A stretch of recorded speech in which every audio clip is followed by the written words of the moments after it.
This week on Full Circle Florida, as immigration raids continue to ramp up, anti-ICE protests are now sweeping the nation.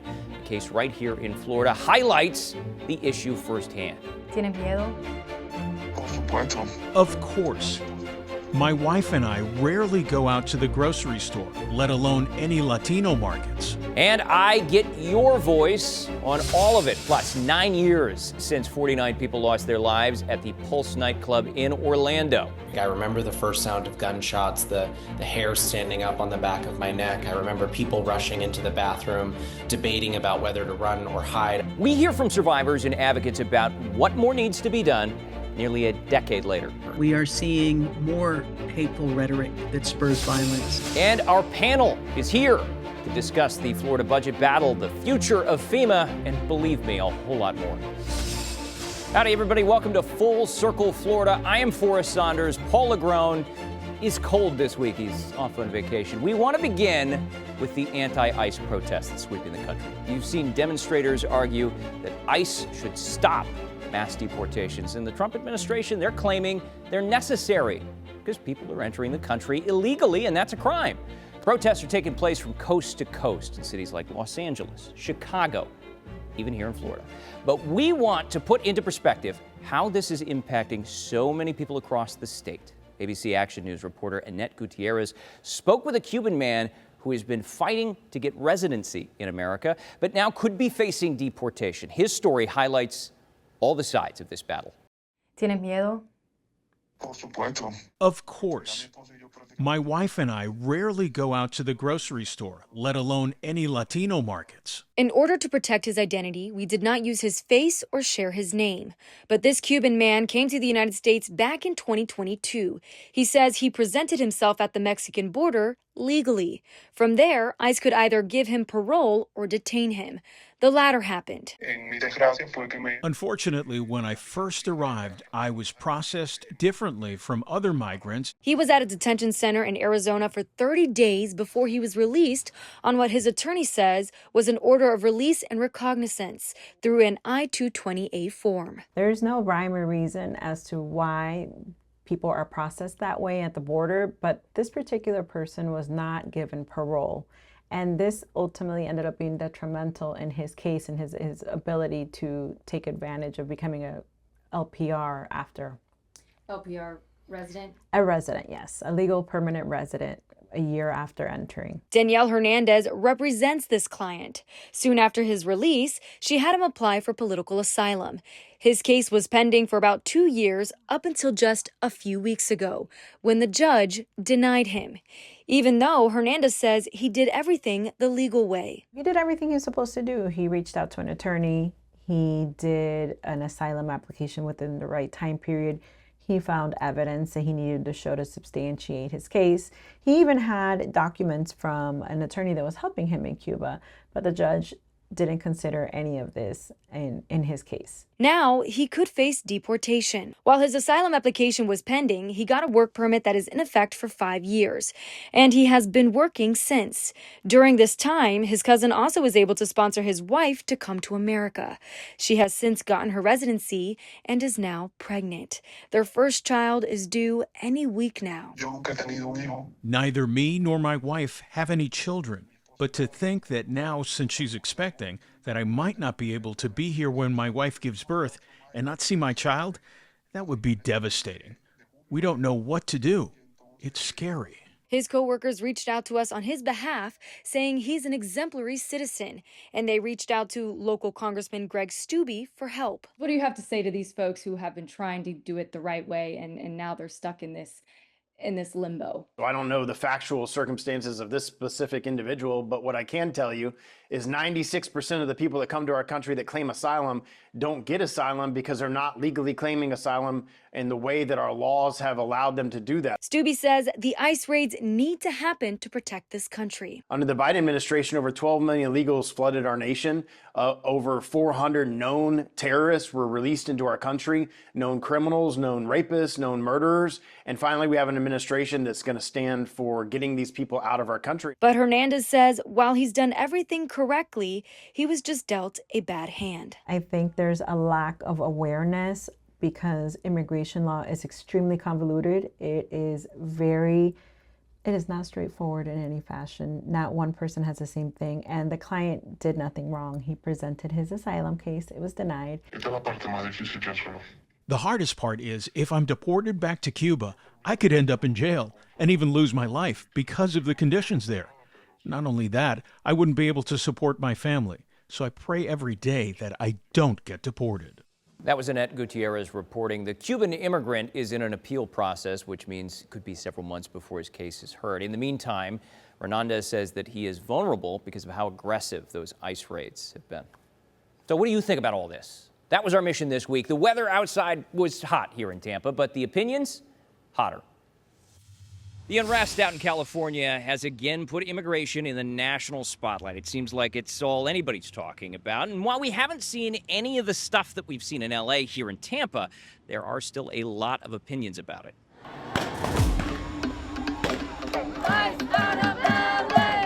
Just the extensive, widespread nature of the vandalism, we reached a tipping point. Obviously, immigration is a huge issue right now nationally, and there are a lot of, I think, really strong feelings on both sides about this. Where do you sit with things?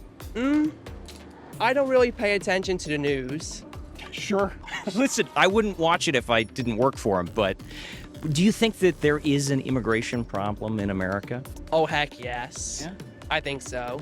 We're gonna lose it. I don't know what I was thinking. You all told me we're going to the river walk. You don't need a suit. I thought it added an element of sophistication, but now I'm rolling up the sleeves.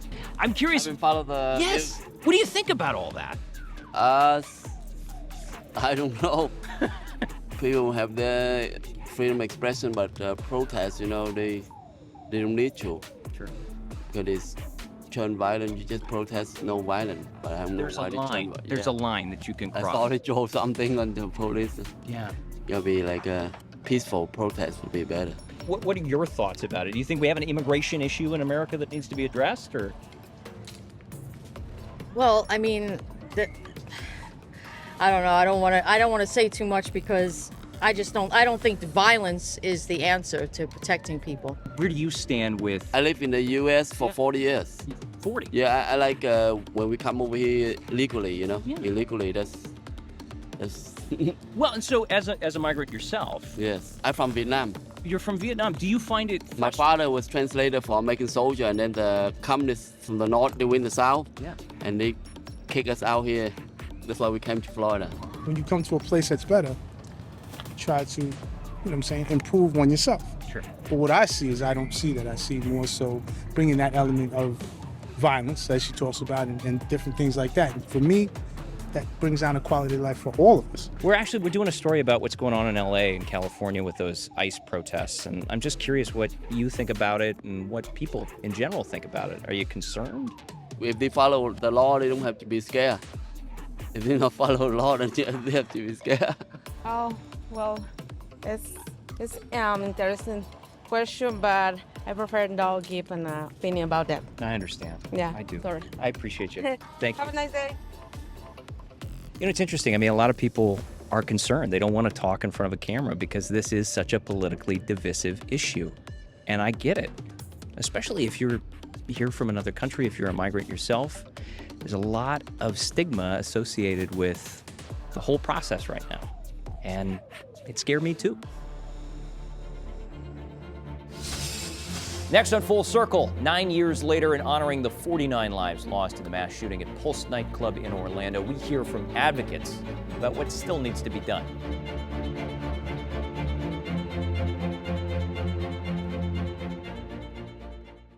It's hard to believe it's been 9 years since 49 people lost their lives in the mass shooting at Pulse nightclub out in Orlando. Advocates, survivors, they're remembering the victims and highlighting the work they say still needs to be done. Mary O'Connell has that story. I was washing my hands at a bathroom sink in an adjacent room to the main dance floor. There's so much Brandon Wolf remembers about June 12th, 2016. I remember the first sound of gunshots, the hair standing up on the back of my neck. I remember people rushing into the bathroom, debating about whether to run or hide. Wolf survived the Pulse nightclub shooting, but he lost two of his best friends that day. My best friends, Drew and Juan, were the best of us. And I think what broke my heart when they were stolen from us in 2016 is that I was worried other people would never get to experience them like I knew them. It's been 9 years since a gunman opened fire, killing 49 and wounding dozens more at Pulse in Orlando, a day Wolf thinks reshaped an entire community. For me, I think 9 years is one about reflecting on and remembering my friends, the people who were stolen from us, getting grounded in my why. And it's also a reminder to recommit to the fight ahead. And we knew that progress wouldn't be linear.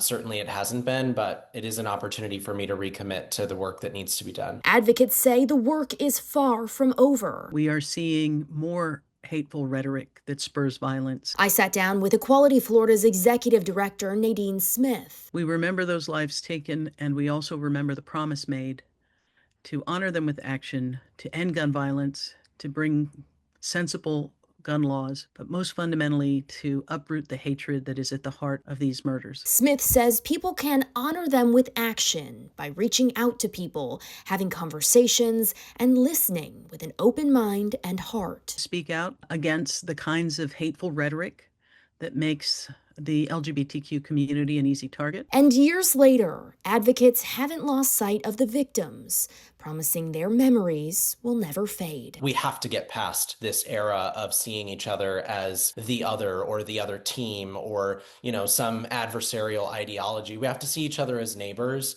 as family members, as friends. In Tampa, Mary O'Connell, ABC Action News.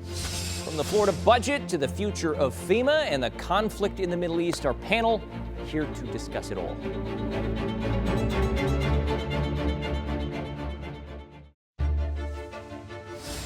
Welcome back to Full Circle Florida. A lot of things happening this week across the nation and right here in the Sunshine State. Let's bring in the Tampa Bay reporter for Axios, Jacob Reyes, back this week with us.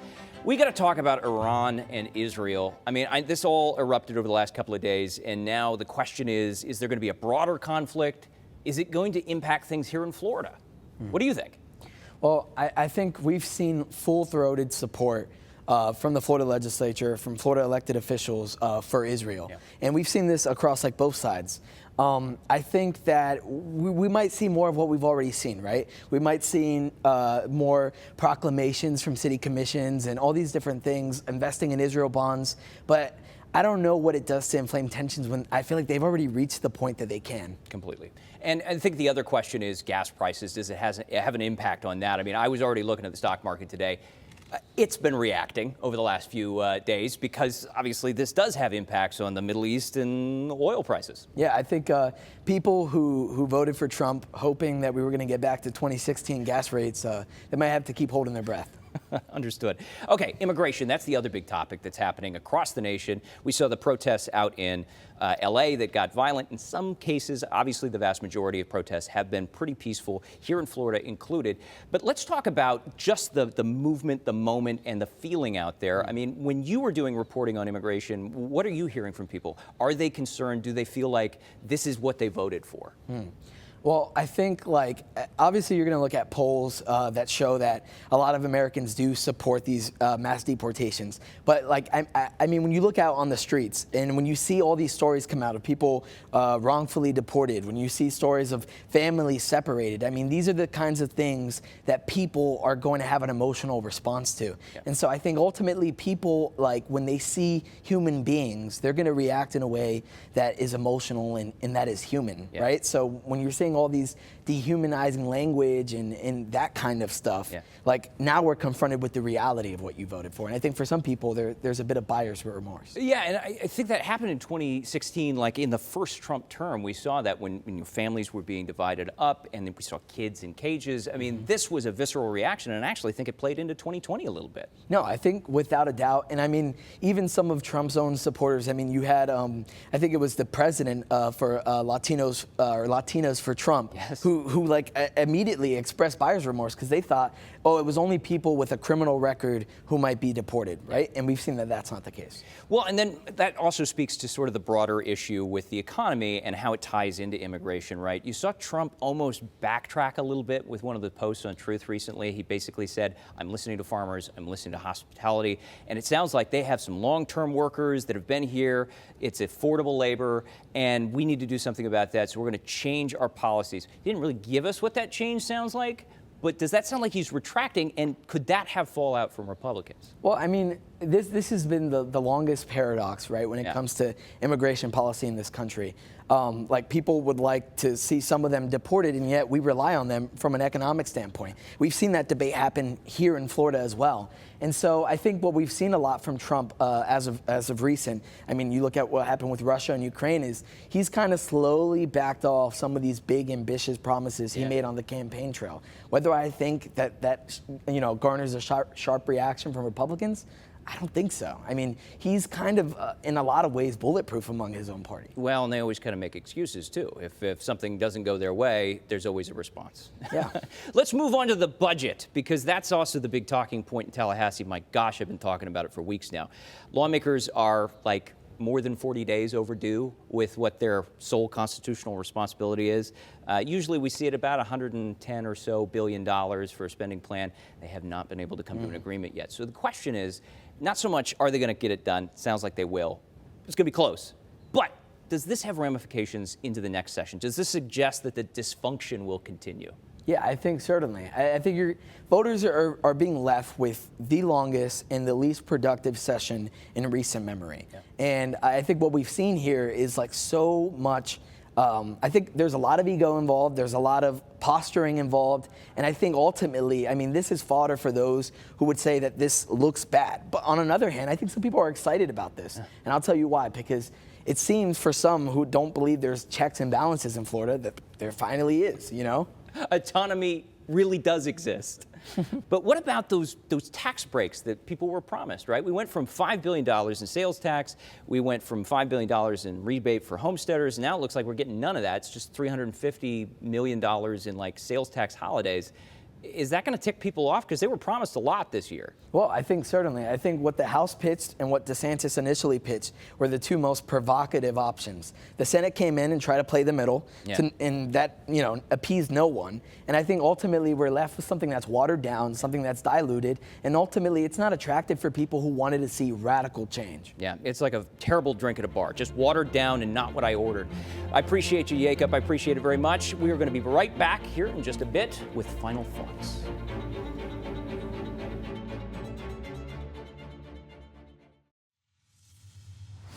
Hey, I still got Jacob here, so let's talk a little bit about FEMA and the budget, because I got to be honest with you, that is one thing that lawmakers seemed a little hesitant to acknowledge that they're concerned about, but there's a good chance in 2026 that agency's gone. So does that mean that Florida needs to start pooling resources? I'd certainly say so. I mean, you look at we had 3 hurricane impacts last year, and it was devastating, right? And it grazed Tampa Bay. Yeah. Like, it was devastating for the region, but it didn't go straight through it. And imagine if it had. Yeah. Imagine if it goes through Miami. So I think the state is recognizing that it definitely needs to start hoarding away some money, because ultimately there might not be help from the federal government afterwards. And then the question is, are they actually going to use it? Because I've heard from some Democrats who are like, hey, you already have a rainy day fund that you haven't cracked open since the housing crisis in 2008, and we could expand Medicaid. We could find more affordable housing.